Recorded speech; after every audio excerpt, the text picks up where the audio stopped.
Hi friends, welcome to Competitive Suvara. Before going to the next class, we have to clarify that the miscellaneous bit. నిన్న మనము ఒక miscellaneous bit ఇచ్చాం. అది మిమ్మల్ని ఏమాత్రం తక్కువ చేయటానికి కాదు, మన సామర్థ్యాలను మనం అంచనా వేసుకోవడానికి. దానికి తెలిసి కరెక్ట్గా ఆన్సర్ చేస్తుంటే నా ఉద్దేశంలో ఖచ్చితంగా మీరు ఇంగ్లీష్లో పర్ఫెక్ట్గా ఉన్నట్టే. లేకపోతే నిజాయితీగా మన ఛానల్ని సబ్స్క్రైబ్ చేసుకోండి, ఫాలో అవ్వండి. కాంపిటేటివ్ సువారా ఎల్లప్పుడూ మీ వెంటే ఉంటుంది. మిమ్మల్ని 90% మార్క్స్ సాధించేదానికి వెన్నుపూసలాగా ఉంటుంది, గుర్తుపెట్టుకోండి. సరే, మిస్లేనియస్ బిట్ క్లారిఫై చేసుకుందాం. నేను మనం ఇచ్చింది she was dealing with family crisis at this time.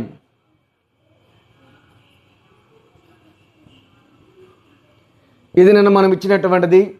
Error find out చేయమన్నాం. మనం ఇక్కడ ఏ బి సి డిగా మొత్తం 4 పార్ట్స్గా డివైడ్ చేసుకున్నాం. ఏదో ఒక పార్ట్లో ఎర్రర్ ఉందనుకున్నాం. దానికి ఆప్షన్గా 1A 2B 3C 4Dగా ఇచ్చాం. Correct answer 3C. ఎందుకంటే ఇక్కడ ఆమె ఫ్యామిలీ క్రైసిస్ని ఎదుర్కొనింది అన్నాం. ఇక్కడ ఫ్యామిలీ క్రైసిస్ అనేటువంటిది ప్లూరల్, అంటే సింగులర్ కాదు.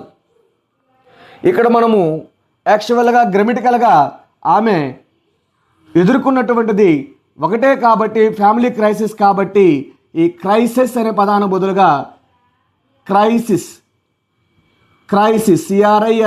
క్రైసిస్ అని సింగులర్ని రాయాల్సి ఉంటుంది. అంటే ఎందుకు చెప్పాల్సి వచ్చిందంటే పార్ట్స్ ఆఫ్ స్పీచ్ అంటేనే ఇది ఈజీ అనేటువంటి భావన. దాంతో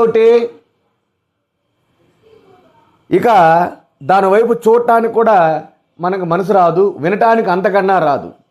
అందుకే ఈ విధంగా మనల్ని రాబోయేటువంటి ఎగ్జామ్స్లో బిట్ అడుగుతున్నాడు అని మీకు తెలియజేయాలనేటువంటిది నా ఉద్దేశం. కాబట్టి ఫ్రెండ్స్, ఖచ్చితంగా మనల్ని ఫాలో అవ్వండి, ఎగ్జామినేషన్లో టాప్ స్కోరర్స్ అవ్వండి. Next we are going to the next chapter, kinds of noun. So what is that?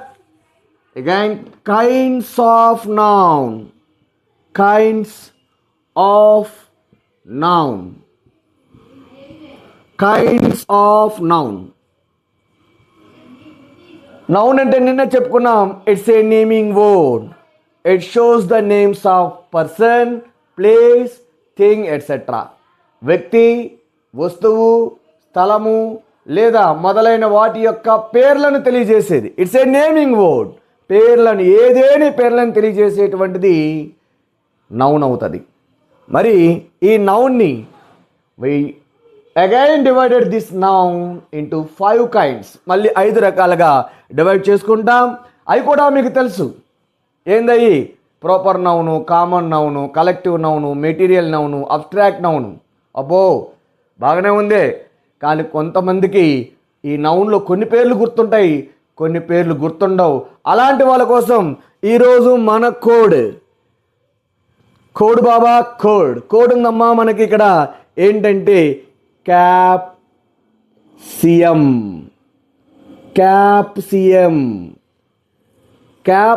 C అంటే కామన్ నౌన్.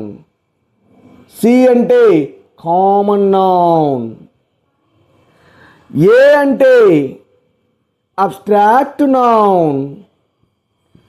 ఏ అంటే అబ్స్ట్రాక్ట్ నౌన్. మరి పి అంటే ప్రోపర్ నౌన్. Proper noun. మరి సి అంటే కలెక్టివ్ నౌన్. Collective noun. మరి ఎం అంటే material noun. Material noun. So ఇది 5 kinds of nouns. Capsium.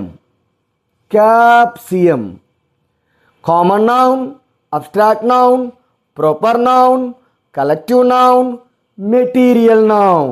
So మనకి చాలా ఈజీ గుర్తుండిపోతాయి ఈ నౌన్స్. ఇంకా క్యాప్సియం అన్నమాట అనుకుంటే there are 5 kinds of nouns అని చెప్తాం. మరి common noun. So while we are discussing about these kinds of noun, we have to first dealing with these 2 nouns, proper noun and common noun. ఈ రెండింటి గురించి మాట్లాడుకుంటే చాలా ఈజీగా అర్థమవుతుంది. ప్రోపర్ నౌన్ అంటే ఖచ్చితంగా మనం గమనించాల్సినటువంటి విషయం, it's describes the names of particular thing, particular person are particular place. ప్రత్యేకించి ఒక వస్తువు లేదా ఒక వ్యక్తి లేదా ఒక స్థలము యొక్క పేర్లను చెప్తే దాన్ని ప్రోపర్ నౌన్ అంటాం. Example, Rajesh is my friend. English is my favourite language. So Kavali is my own town.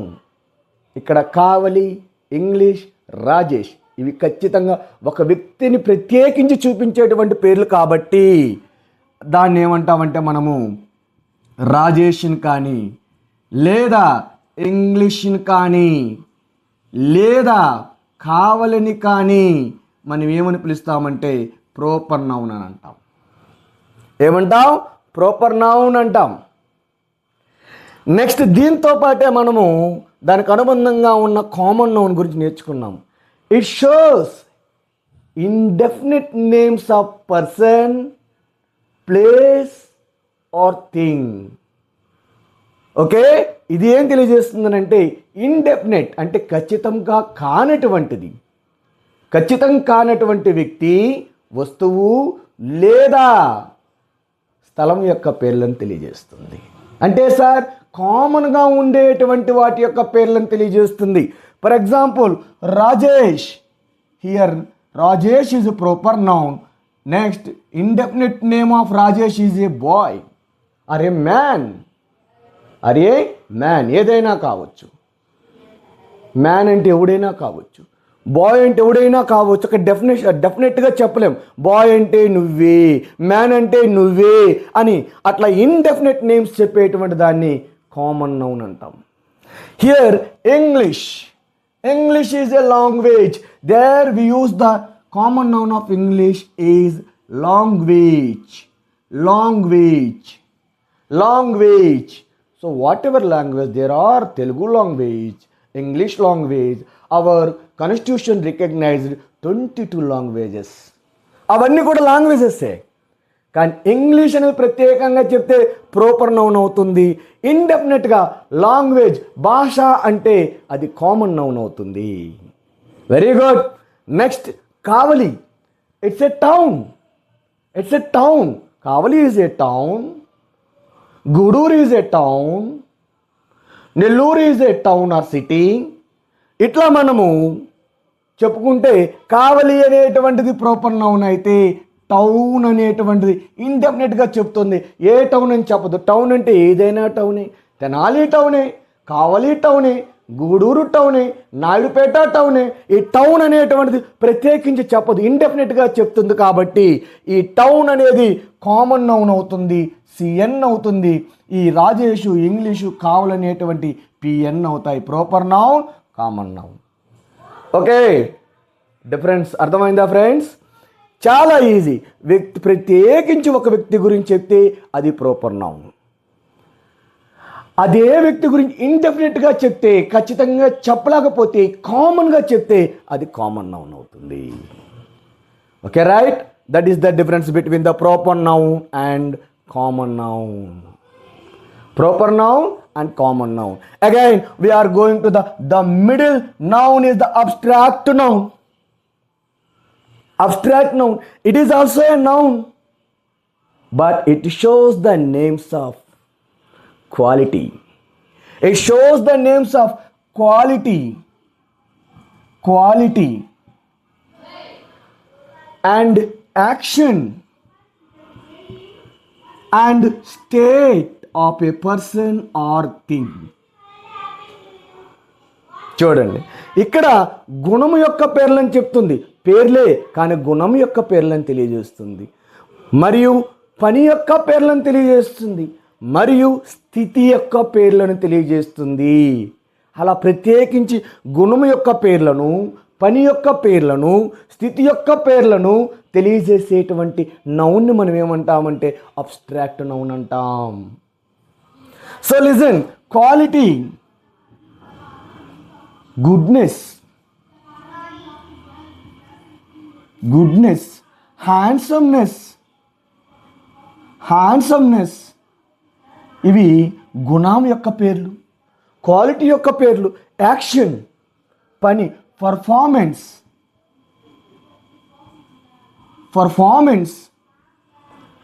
Action పేరు అది, పర్ఫార్మెన్స్. ఓకే, యాక్షన్, ప్రిటెండింగ్స్, ఇట్లా మనము యాక్షన్ యొక్క పని యొక్క పేర్లు ఏమైనా కావచ్చు. Dance, it's a name of action. ఇవన్నీ కూడా దేని కిందకు వస్తాయంటే మనకి అబ్స్ట్రాక్ట్ నౌన్ కిందకు వస్తాయి. స్టేట్, స్థితి, చైల్డ్హుడ్, ఓకే, చిన్నతనం, బాల్యం, యూత్, అలాగే యవ్వనం, ఓల్డ్ ఏజ్, బ్రదర్హుడ్, సహోదరతత్వం. ఇవన్నీ కూడా దేని కిందకు వస్తాయంటే అబ్స్ట్రాక్ట్ నౌన్ కిందకు వస్తాయి. ఏ నౌన్ కిందకు వస్తాయి? అబ్స్ట్రాక్ట్ నౌన్ కిందకు వస్తాయి. Okay, understand friends? ఇప్పుడు మనము నెక్స్ట్ వన్ కలెక్టివ్ నౌన్కి వెళ్తున్నాం. Collective noun, it's a noun of collections. It's a noun of collections. సమూహాల యొక్క పేర్లను తెలియజేసేటువంటి దాన్ని కలెక్టివ్ నౌన్ అంటాం. ఏం పేర్లు ఉన్నాయి సార్ కలెక్టివ్ నౌన్లో? చాలా పేర్లు ఉన్నాయి. ఆర్మీ. ఏంటి సార్ ఆర్మీ అంటే? A collection of soldiers. A collection of soldiers. A collection of soldiers. School. ఏంటి సార్ స్కూల్ అంటే? A collection of ants. చీమల యొక్క సమూహం స్కూల్ అంటాం. ఏమంటాం? స్కూల్ అంటే collection of ants. Jury, a collection of judge. A collection of judge. ఏమంటాం collection of judge అంటే? ఇట్స్ ఏ మరి వీ కెన్ సే ఈజీలీ ఏమవుతుంది? జ్యూరీ అవుతుంది. ఇలా సమూహాల గురించి చెప్పేటువంటి దాన్ని ఏమంటామంటే మనం కలెక్టివ్ నౌన్ అంటాం. ఇక last one material noun. We know very well. Here is the answer. Here is the definition. Material, లోహాల యొక్క పేర్లను తెలియజేసేటువంటిది. గోల్డ్, బంగారం. సిల్వర్, వెండి. బ్రోంజ్, కాంస్యం. ఐరన్, ఇనుము.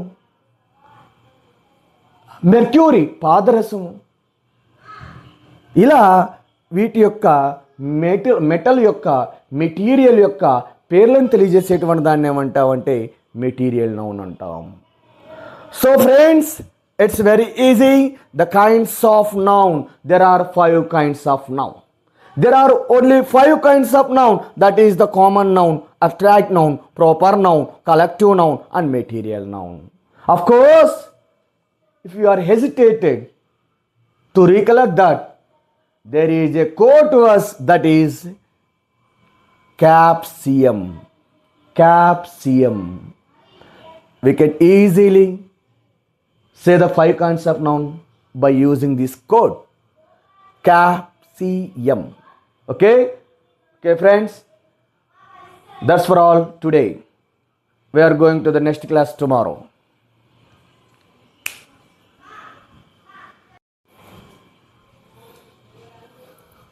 ఓకే ఫ్రెండ్స్, ఇప్పటిదాకా మనము కైండ్స్ ఆఫ్ నౌన్ చూసాం. మరి సార్ ఎగ్జామినేషన్లో ఈ నౌన్ మీద బిట్టిస్తాడు. కొన్నిసార్లు మాకు అది నౌనా అడ్జెక్టివా అనేటువంటిది కన్ఫ్యూజ్గా ఉంటుంది సార్. ఫైండ్ అవుట్ చేయమంటే మనము దాదాపుగా తప్పుగానే ఫైండ్ అవుట్ చేస్తున్నాం సార్. మరి ఎలా చేయాలా? దానికి ఏమన్నా క్లూ వర్డ్స్ ఉన్నాయా? క్లూ వర్డ్స్కి పెట్టిందే పేరు మీ సీను మాస్టర్, కాంపిటేటివ్ సువారా. ఇక్కడ మనకి కొన్ని సఫిక్సెస్ యూజ్ చేయొచ్చు. కొన్ని సఫిక్సెస్ యూజువల్గా సఫిక్సెస్ అంటే పదానికి చివర ఉన్న అక్షరాల సముదాయం. ఓకే, కొన్ని అక్షరాల సముదాయం చివరన పదానికి యాడ్ చేస్తాం. ఒక వర్డ్కి చివరన యాడ్ చేసేటువంటి అక్షరాల సముదాయాన్ని సఫిక్సెస్ అంటాం. ముందు యూజ్ చేసేటువంటి అక్షరాల సముదాయాన్ని ప్రిఫిక్స్ అంటాం.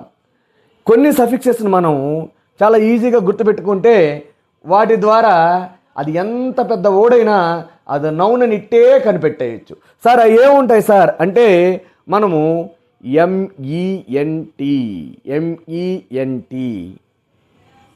ఎన్ఈఎస్ఎస్, టిఐఓఎన్, ఏజిఈ, హెచ్ఓఓడి, చూడు, ఐటివై,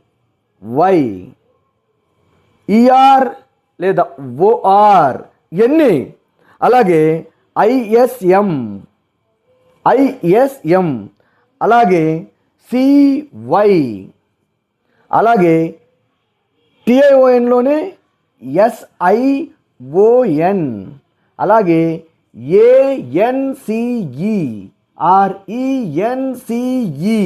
ఈ అన్నీ కూడా మనకేమవుతాయంటే చాలా ఈజీగా నౌను తెలియజేసేటువంటి సఫిక్సెస్ అవి. అలాగే ఎస్హెచ్ఐపి ఇవన్నీ మనకి సఫిక్సెస్. ఈ సఫిక్సెస్ని మనము గుర్తుపెట్టుకుంటే ఈజీగా ఆ ఇచ్చినట్టు ఎంత పెద్ద పదమైనా సరే అది నౌన్ అని గుర్తుపట్టచ్చు. For example M E N T, arrangement.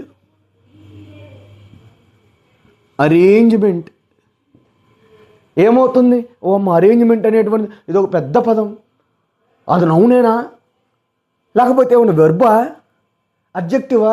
చాలా ఈజీ. చివరినేముంది? ఎంఈఎన్టి ఉంది. ఇది నౌన్ అంతే. ఇచ్చినటువంటి వాక్యంలో అది పెద్ద వాక్యమైన, అది ఎంత పెద్దమైన, అరేంజ్మెంట్, అమ్యూజ్మెంట్, అనౌన్స్మెంట్, ఇంకొకటి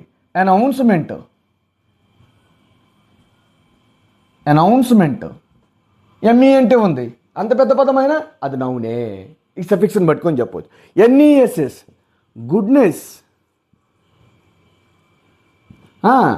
badness, N E S S ఉందంతే.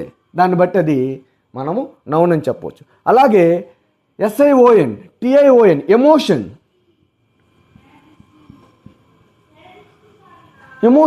Sir emotion adjective కదా? కాదు, ఎమోషన్ అనేది పేరు. ఇక్కడ టిఐఓఎన్ ఉంది.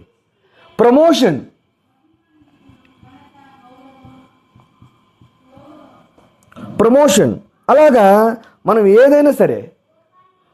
అలాగే ఏజిఈ, ఓల్డ్ ఏజ్, ఏజిఈ ఉంది. అలాగే యంగ్ ఏజ్, ఏజిఈ ఉంది. నౌన్ అంతే. అలాగే hood, brotherhood, brotherhood, boy childhood. H O O D ఉందా, అది నౌన్ అంతే. ITY creativity, creativity. ఐటీవై ఉందా లేదా? ఐటీవై ఉంది అంటే మనకి ఖచ్చితంగా అదేమవుతుందంటే అడ్జెక్టివ్ అవుతుంది. అలాగే నెక్స్ట్ క్వాలిటీ. టీవై ఉందా, ఐటీవై ఉందా లేదా? ఉందంటే అది నౌన్ అవుతుంది. క్వాలిటీ అనేది పేరు కదా సార్, అడ్జెక్టివ్ పేరు కదా సార్. నో, ఇది నౌనే. ఐటీవై ఉందంటే చివరన అది నౌన్ అవుతుంది. ఆ విషయాన్ని గమనించాలి. ఓకే, ఈఆర్ లేదా OR teacher, ER doctor, OR noun అంటే. అలాగే క్రిటిసిజం,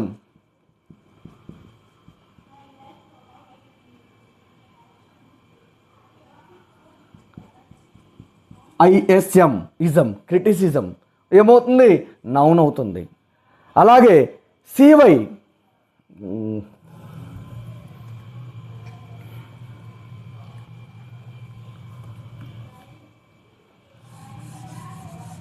ఒకసారి ఒక్క నిమిషం. సివై డెమోక్రసీ, డెమోక్రసీ ఏమవుద్ది? సివై ఉంది, చివరిని ఏముంది? సివై ఉంది. యాక్యురసీ, యాక్యురసీ సివై ఉంది, ఏమవుతుంది? అది నౌన్ అవుతుంది. ఏమవుతుంది? నౌన్ అవుతుంది. ఇలా ఈ గుర్తుపెట్టుకున్నట్లే ఎంఈఎన్టీ కానీ, ఎన్ఈఎస్ఎస్ కానీ, టీఐఓఎన్ కానీ, ఏజీఈ కానీ, హెచ్ఓఓడి కానీ, ఐటీవై కానీ, ఈఆర్ లేదా ఓఆర్ కానీ, ఐఎస్ఎం కానీ, సివై కానీ, వీటిని మనం సఫిక్సెస్ని గుర్తుపెట్టుకున్నట్లయితే వీటి ద్వారా చాలా ఈజీగా మనము నౌన్ని గుర్తించవచ్చు. నౌన్ను గుర్తిస్తే అడ్జెక్టివ్ని అంతకన్నా ఈజీగా గుర్తించవచ్చు. పార్ట్స్ ఆఫ్ స్పీచ్లో వీటిని గుర్తించండి అంటే కన్ఫ్యూజ్ అయ్యేటువంటి రెండు, నౌను లేదా అడ్జెక్టివ్, నౌనా అడ్జెక్టివ్. నౌన్ గుర్తిస్తే అడ్జెక్టివ్ ఈజీ, డెడ్ ఈజీ. అది నెక్స్ట్ మనము తర్వాత అడ్జెక్టివ్ చెప్పుకునేటప్పుడు చెప్పుకుంటాం. ఈ క్లూ వర్డ్స్ను కూడా మీరు అలాగనే రాసుకొని గుర్తుపెట్టుకున్నట్లయితే చాలా ఈజీగా మనము పార్ట్స్ ఆఫ్ స్పీచ్ నుంచి ఎలాంటి బిట్ ఇచ్చినా ఆన్సర్ చేయడానికి అవకాశం ఉంటుంది. ఫ్రెండ్స్, మర్చిపోకుండా గుర్తుపెట్టుకోండి, ఈరోజు ఈ క్లాస్తో పాటే మనము రోజులాగానే మిస్లేనియస్ బిట్, ఈరోజు మీకు ఇవ్వబోయేటువంటి మిస్లేనియస్ బిట్ వెయిట్ చేయండి. ఆ బిట్కి ఆన్సర్ చేయడానికి ప్రయత్నించండి. మీ యొక్క ఇంగ్లీష్ నాలెడ్జ్ని ఇంప్రూవ్ చేసుకోండి. ఖచ్చితంగా ఆ బిట్కి నిజాయితీగా ఆన్సర్ చేయలేకపోతే 10 మందికి పంపించి సబ్స్క్రైబ్ చేసుకోమని అడగండి. అదే మీరు ఇచ్చేటువంటి కాంపెన్సేషన్. ఆ బిట్కి ఆన్సర్ చేయలేకపోతే ఖచ్చితంగా 10 మందికి నిజాయితీగా సబ్స్క్రైబ్ చేసుకోమని 10 మంది చేత సబ్స్క్రైబ్ చేయించండి. రైట్, లైక్ చేయండి, షేర్ చేయండి, సబ్స్క్రైబ్ చేయండి, మర్చిపోగాకండి. మిస్లేనియస్ బిట్ని చూడండి. ఈరోజు bit okay, she bought 7 dozens of mangoes. 7 dozens of mangoes. అలాగే she distributed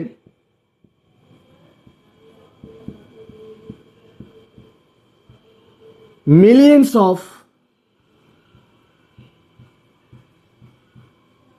dollars to the మనకు డాలర్స్ వద్దులే, millions of rupees to the poor. ఇక్కడ 2 స్టేట్మెంట్ ఇచ్చాం, ఏ స్టేట్మెంట్ బి. ఇప్పుడు అడుగుతున్నటువంటి ప్రొఫిషియన్సీ టెస్ట్లోను, ఇప్పుడు అడుగుతున్నటువంటి టెట్ ఎగ్జామ్లోను ఈ టైప్ ఆఫ్ బిట్స్ అడుగుతున్నాడు ఇంగ్లీష్లో. చూడండి జాగ్రత్తగా. Option 1 A is right.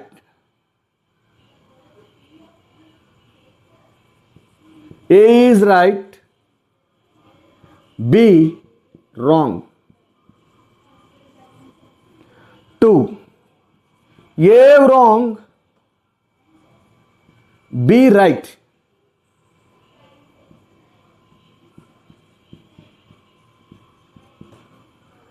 Okay. 3. A and B right answers, right statements.